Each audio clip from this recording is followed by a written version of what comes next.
الحمد لله والصلاة والسلام على رسول الله محمد وعلى آله وأصحابه أجمعين.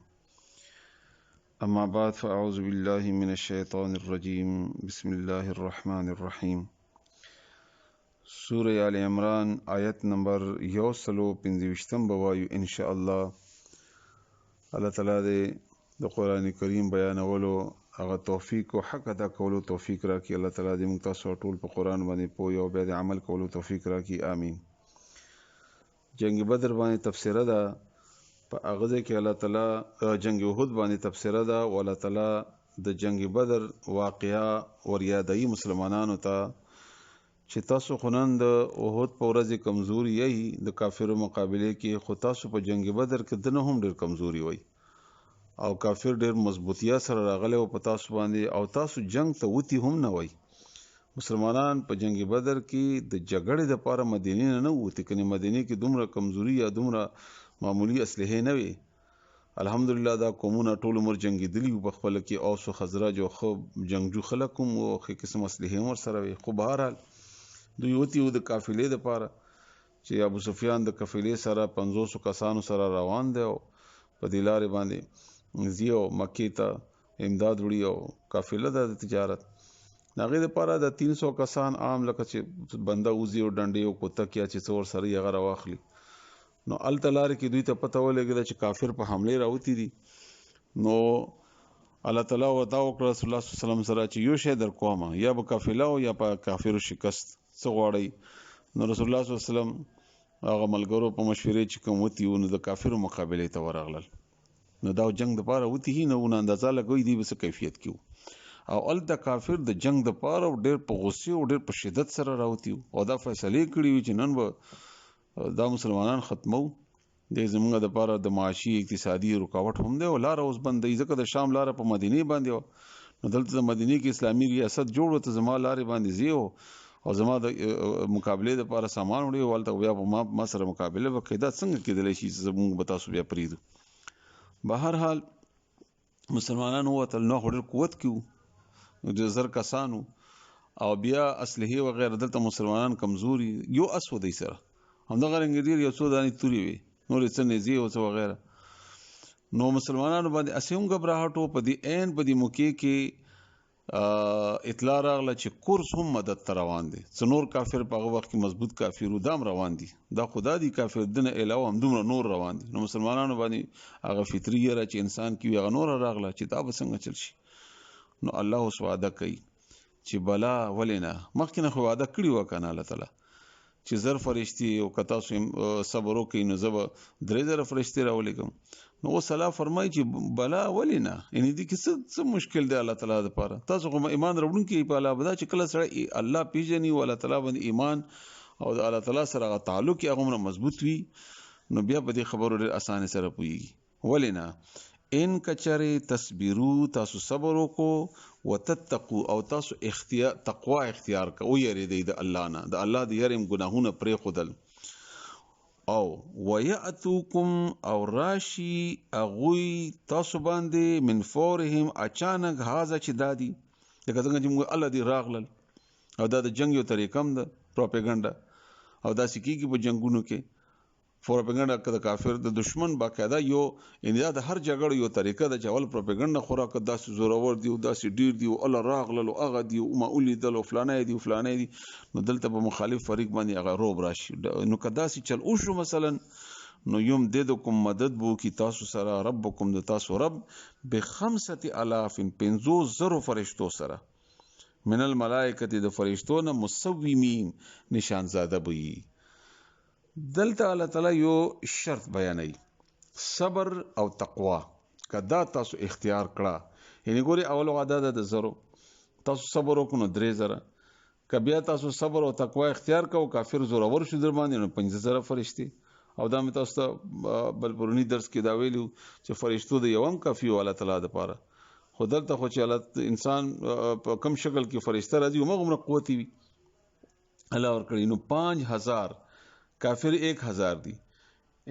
دلته 300 مسلمانان دي زرو فرشتو سره امداد خو شوی وو. سوره انفال کې هم دغه بیان شوی دی او تاسو هم ابرز درس کې ویلي هم هغه ډیر شول نو 3000 بشي، نور ډیر شول نو 5000 بشي. مطلب دا دی چې امداد به تاسو سره کیږي د الله تعالی طرف نه، ګټه به تاسو وي، خو شرط به تاسو پوره کوئ. او دا شرط الله تعالی په قران کریم کې اکثر وزینو کې خدای لکه الله تعالی فرمایي وانتم الاعلون ان کنتم مؤمنین، تاسو به کامیاب یې خو که تاسو مؤمنان یې الله، که تاسو مؤمنان یې الله.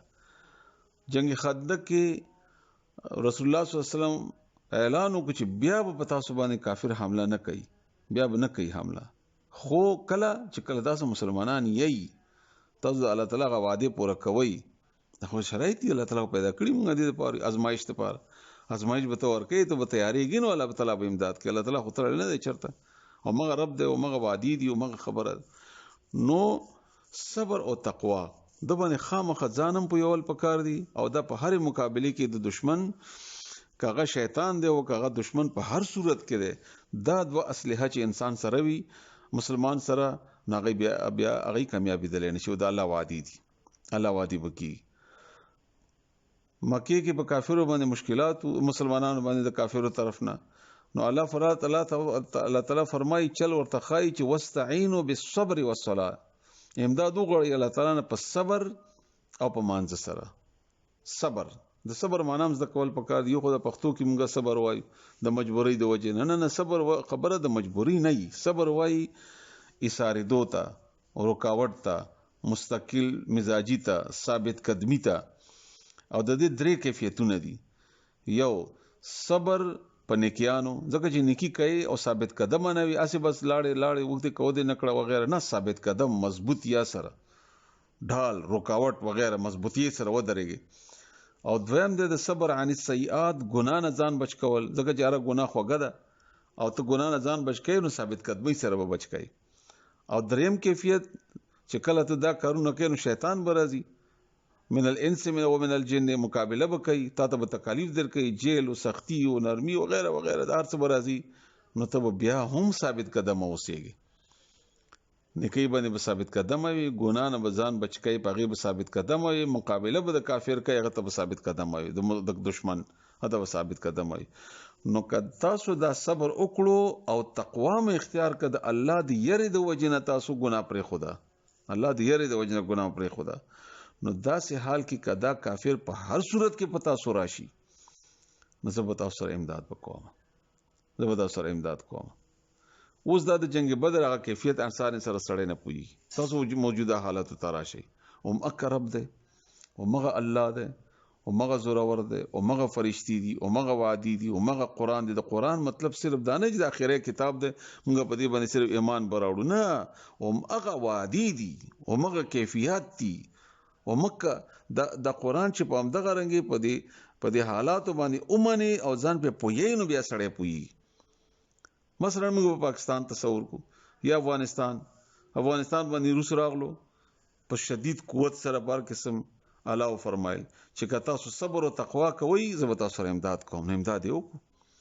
د روس غونته مضبوط ته مونږ په هغه وخت کې چې کله به د جهاد بکېدو د مخالفینو به ویلي چې روس سره جګړه داسې ده لکه غر سره سر وهي، نو غر په سر باندې ورانه وکنه دا کی دا نه کی دا ممکن او دا صحیح خبره ما په دنیوي حالاتو سره. خو د الله داسې عجیب امدادو چې صرف مسلمان نه کافر نه هم امداد واغوسته د مسلمانانو په ملګرتیا کې. امریکا امدادو کو، چین امدادو کو، نو امریکای خو په خپل مرزي خپل ځان د بار نه کولو او که کولو نه خپل مفادات یو د الله تی نه واغوسته د مجاهدینو مدد یو او روس ټوکړې شو، روس په کور کې وران شو. بیا امریکا راغله سره د نیټو راغله سره د ټولو قوتونو او د حالات د دنیوي هر قسم ځان ته برابر کړل، خو خيار ټوله دنیا ځان سملګری ک کفر او اسلام د ټوله ملګری کړ او په افغانستان باندې راغله او دومره غونډې چند مجاهدین. نو الله تعالی امداد وکړو، د صبر او تقوا اختیار کا، چام چې jihad کولو او ته پته ده چې چا کولو هر خبره سره نشي کولای، خو بهر الله امداد وکړو او داس امداد یو کو چې امریکا نن په کور کې ورانه ده ان شاء الله او ډېر لږ وخت کې به تاسو وګورئ دا به خالصه ختم شي. داسې حالت کې تاسو قران وایي، صبر او تقوا اختیاروا، الله وایي زه به مدد کوم. مدد به څنګه کوم؟ د فرشتو سره مسومین نشانزاده بوي. دا نشانزاده کوم لوی تفصیل دی. نشانزاده یعنی معلومیږي به چې دا فرشته ده